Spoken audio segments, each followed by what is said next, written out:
Pinangangambahang biglang tumumba at magdulot ng aksidente ang isang patay na puno sa tabing kalsada sa Laguna.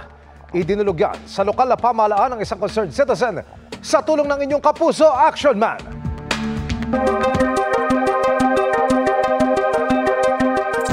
Kung makikita nyo, talagang wala na siyang dahon, sa kanya na patay na, talagang pwedeng bumagsak yan. Risk siya doon sa dumadaang mga sasakyan, pati sa mga tao. May school dito may mga estudyante na dumadaan dyan. Talagang medyo prone talaga sa aksidente. Yan ang idinulog ng isang concerned citizen sa inyong kapuso Action Man.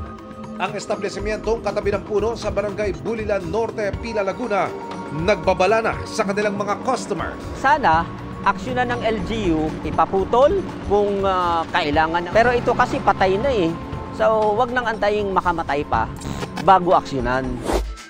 Dumulog ang inyong kapuso Action Man sa Municipal Environment and Natural Resources Office ng Pila, Laguna.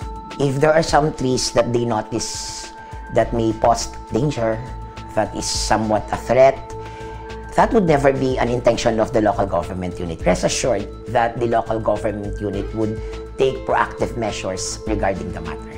Paliwanag ng Menro, di basta-basta ang pagpapaputol ng puno sa bansa.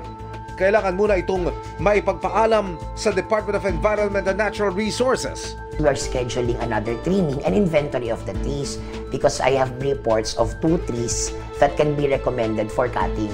We will have to cut the trees provided that we have the permits from the Senro. Bago ka mag-cut ng puno, magpo-promise ka na magtatanim ka ulit. Habang naghihintay ng permit mula sa Senro, nagbawas na ng sanga ang barangay sa patay na puno. It would take us about 2-3 weeks before the permit is issued.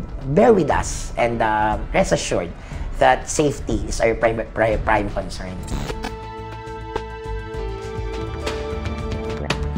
Aasahan namin ang pangako ng Municipal Environment and Natural Resources Office ng Pila, Laguna. Para sa inyong mga sumbong, ipadala nyo lamang sa Kapuso Action Man Facebook page dahil sa anumang reklamo, pang-aabuso o katulian, tiyak may katapat na aksyon sa inyong Kapuso Action Man.